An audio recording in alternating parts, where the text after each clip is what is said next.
When Nabi Isa alayhi salam returns, he is going to rule over the Security Council of the United Nations. His rule will be the supreme rule in the world. And he will rule the world from Jerusalem. But they didn't know that. They thought he was dead. And they know that Allah had made a promise to them that he would send a prophet who would be known as Al-Masih, the Messiah, and that he would rule the world from Jerusalem, like Nabi Sulaiman alayhi salam, from the throne of Nabi Dawood alayhi salam, and therefore from holy Israel. And so they knew that when the Messiah comes, the golden age will come back. And they said, we will rule the world one more time. And all the Jews are waiting for that. But Nabi Muhammad alayhi salatu wasalam told us, and the ulama of Islam know this, that Allah had created a being and programmed that being to impersonate the Messiah. And that is why he is known as Al-Masih Dajjal. And his method of operation is deception. That's why he's known as Dajjal. He has a PhD in deception. Now then, let us now use some reason and some logic. That's all I ask. If Dajjal is to rule the world from Jerusalem, because that's what he has to do to impersonate the Messiah, then, among other things, this is what he has to do. Number one, he has to liberate the Holy Land for the Jews, because it is under Muslim rule. I say to you, he's already done that. I say to you, this is the explanation of what happened in November 1917, when a British army defeated the Ottoman Islamic Army and took control of Jerusalem and the Holy Land. Number two, he will have to bring the Jews back to the Holy Land to reclaim it as their own.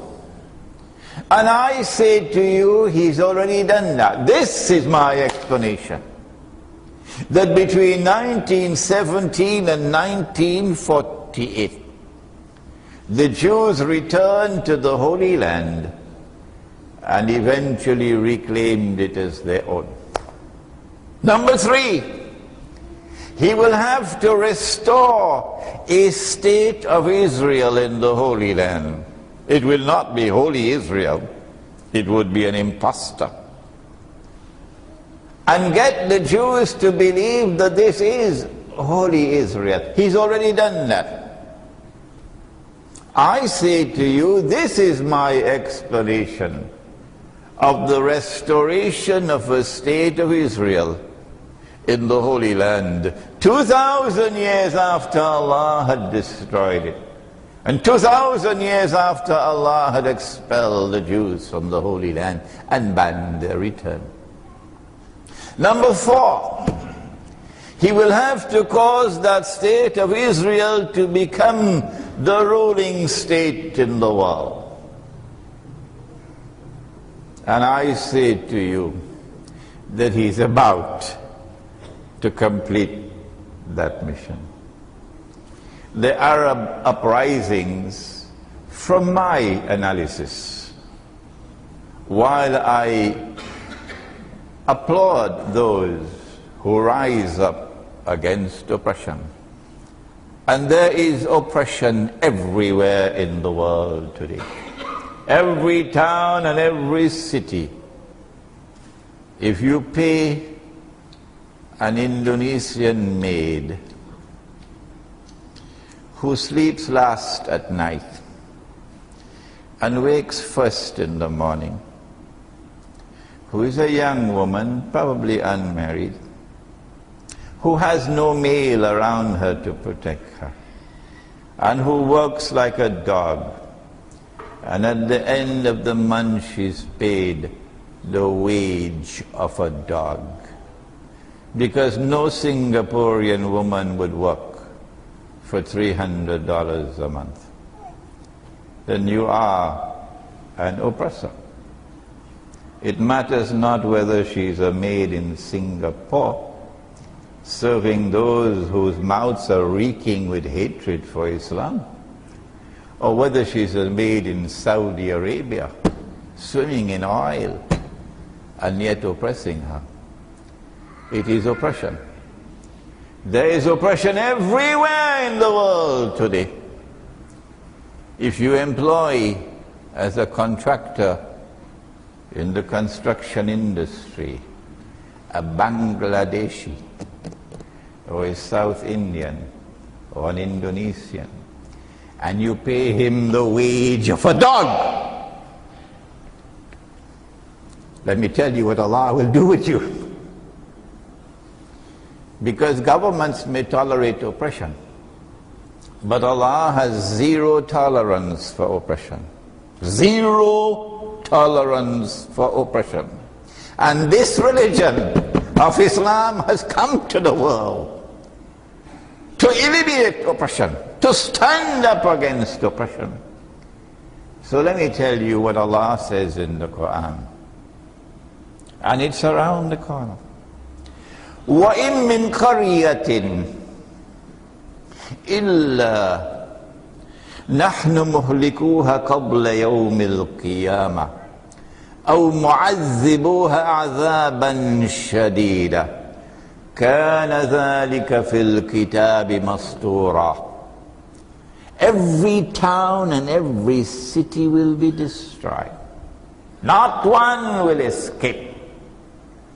And those that escape destruction will be punished with terrible punishment.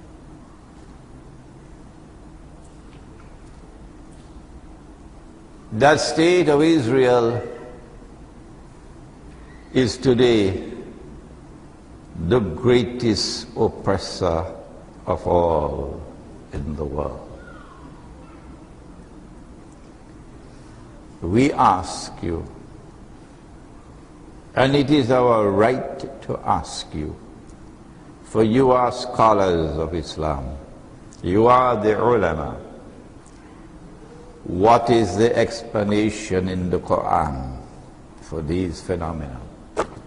We say this is our explanation, that this is the work of Dajjal, and he is close to the end of his mission.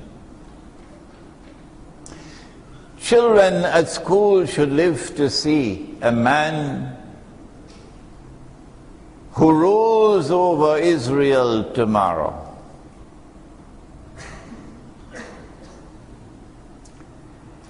Because Israel is going to wage big wars and take over from the United States.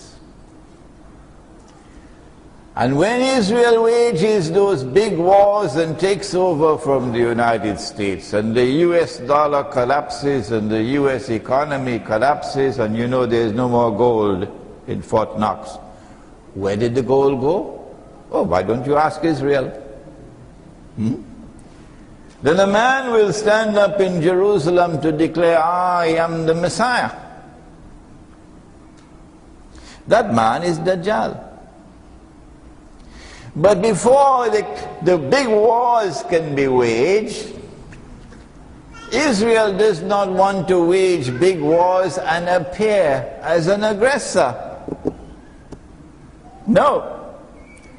Israel wants to wage her big wars and make it appear to the world we're only defending ourselves. And so the Arab uprisings take place, and we commend them for standing up against oppression.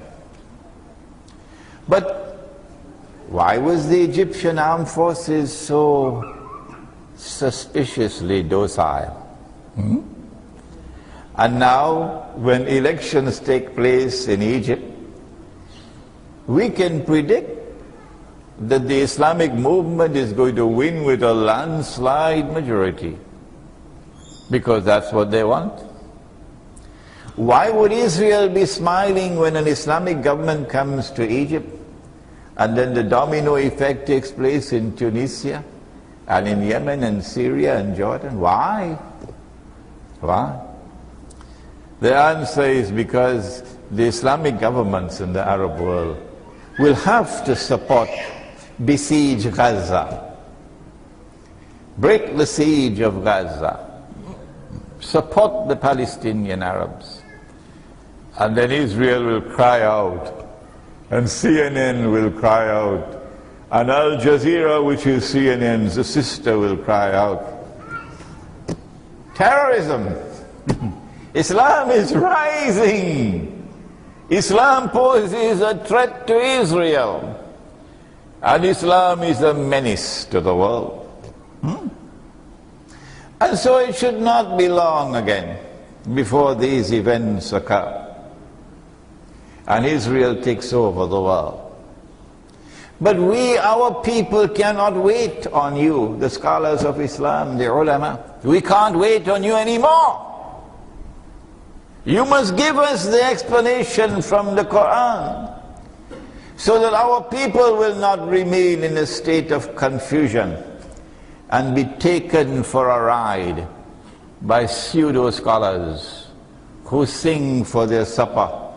Of course, the supper is paid with US dollars. What is that explanation? We have given the explanation in this book. The Prophet said, sallallahu ta'ala alayhi wasallam, that the last people to come out to Dajjal will be women. Are you going to be angry with him for that? Our sisters in the world of Islam who have taken up the cause of the feminist movement, are you going to be angry with the Prophet for that? Do you have more knowledge than he has? Is he a male chauvinist now? He said that the last people to come out to Dajjal will be women. And a man would have to return to his home and his family and tie down his wife and sister and daughter to protect them from Dajjal, to coercively restrain them, to protect them from Dajjal. Are you going to be angry with Muhammad alayhi salatu wasalam? Then kindly part company from us. Because what this hadith indicates is that women who fall under the influence of Dajjal, not all will do that. No, alhamdulillah. Alhamdulillah, we have sisters in Islam who cannot be seduced by Dajjal, who will not give up the hijab, not for anything. What this hadith indicates is that women who come under the influence of Dajjal are going to be brainwashed. I don't know whether you have a term in Bahasa for that. You do? Brainwashed. Meaning, you could talk as much as you want. You will not be able to convince them. It's an exercise in futility. because they are brainwashed. Talking to them and warning them is like throwing water on the back of a duck, it'll just flow off. Brain